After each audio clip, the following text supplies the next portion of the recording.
ನಮಸ್ಕಾರ ವೀಕ್ಷಕರೇ, vitamin A ಕೊರತೆ ಉಂಟಾಗುವವರು ಯಾವೆಲ್ಲ ಆಹಾರನ ತಿನ್ನಬೇಕು ಅಂತ ಈ ವಿಡಿಯೋದಲ್ಲಿ ತಿಳಿಸಿಕೊಡ್ತೀನಿ. ವಿಟಮಿನ್ ಎ ಕೊರತೆ ಇರುವವರು ತಿನ್ನಲೇಬೇಕಾದ ಆಹಾರಗಳು. ವಿಟಮಿನ್ ಎ ಕೊರತೆಯ ಲಕ್ಷಣಗಳು ಯಾವುವು ಮತ್ತು ಅದರ ಕೊರತೆಯನ್ನು ಹೋಗಲಾಡಿಸಲು ಯಾವ ಆಹಾರವನ್ನು ಸೇವಿಸಬೇಕು ಎಂದು ತಿಳಿಯೋಣ. ದೇಹವನ್ನು ಆರೋಗ್ಯಕರವಾಗಿಡಲು ಜೀವಸತ್ವಗಳು ಮತ್ತು ಖನಿಜಗಳು ಅಗತ್ಯವಿದೆ. ದೇಹದಲ್ಲಿ ಇವುಗಳ ಕೊರತೆಯಾದರೆ ಹಲವಾರು ರೀತಿಯ ಸಮಸ್ಯೆಗಳನ್ನು ಎದುರಿಸಬೇಕಾಗುವುದು. ಆ ಅಗತ್ಯವಾದ ಪೋಷಕಾಂಶಗಳಲ್ಲಿ ವಿಟಮಿನ್ ಎ ಕೂಡ ಸೇರಿದೆ. ಕ್ಯಾರೆಟ್ ವಿಟಮಿನ್ ಎಯ ಸಮೃದ್ಧ ಮೂಲವಾಗಿದೆ.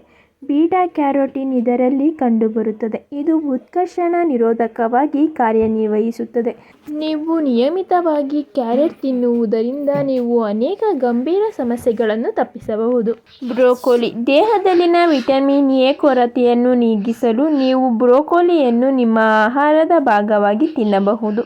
ಚಳಿಗಾಲದಲ್ಲಿ ದೇಹವನ್ನು ಆರೋಗ್ಯಕರವಾಗಿಡಲು ನೀವು ಆರೋಗ್ಯಕರ ಆಹಾರವಾಗಿ ಸೇವಿಸಬಹುದು. ಪಪಾಯ ಹಣ್ಣು ವಿಟಮಿನ್ ಎ, ಫೈಬರ್, ಪೊಟ್ಯಾಷಿಯಂ ಮತ್ತು ಆಂಟಿ ಆಕ್ಸಿಡೆಂಟ್ ಗುಣಲಕ್ಷಣಗಳು ಪಪಾಯಿಯಲ್ಲಿ ಕಂಡುಬರುತ್ತವೆ. ಸಿಹಿ ಗೆಣಸು ರುಚಿಯ ಜೊತೆಗೆ ಆರೋಗ್ಯಕ್ಕೂ ಒಳ್ಳೆಯದು. ವಿಟಮಿನ್ ಎ ಇದರಲ್ಲಿ ಹೇರಳವಾಗಿ ಕಂಡುಬರುತ್ತದೆ. ಇದರ ಹೊರತಾಗಿ ಇದು ಕಡಿಮೆ ಕ್ಯಾಲೋರಿ ಆಹಾರವಾಗಿದೆ. ನೀವು ತೂಕ ಇಳಿಸಲು ಸಹಾಯ ಮಾಡುತ್ತದೆ. ಪಾಲಕ್ ಸೊಪ್ಪು ಪೋಷಕಾಂಶಗಳಿಂದ ಸಮೃದ್ಧವಾಗಿರುವ ಪಾಲಕ್ ಆರೋಗ್ಯಕ್ಕೆ ತುಂಬ ಪ್ರಯೋಜನಕಾರಿ ಎಂದು ಪರಿಗಣಿಸಲಾಗಿದೆ. ವಿಟಮಿನ್ ಎ ಇದರಲ್ಲಿ ಸಾಕಷ್ಟು ಪ್ರಮಾಣದಲ್ಲಿ ಕಂಡುಬರುತ್ತದೆ. ಇದರಲ್ಲಿ ರೋಗ ನಿರೋಧಕ ಶಕ್ತಿಯು ಹೆಚ್ಚುತ್ತದೆ. ಕಲ್ಲಂಗಡಿ ಹಣ್ಣು ಕಲ್ಲಂಗಡಿ ವಿಟಮಿನ್ ಎಯ ಸಮೃದ್ಧ ಮೂಲವಾಗಿದೆ. ಇದಲ್ಲದೆ ಇದು ವಿಟಮಿನ್ ಸಿ ಮತ್ತು ಕ್ಯಾಲ್ಸಿಯಂನಲ್ಲಿ ಸಮೃದ್ಧವಾಗಿದೆ.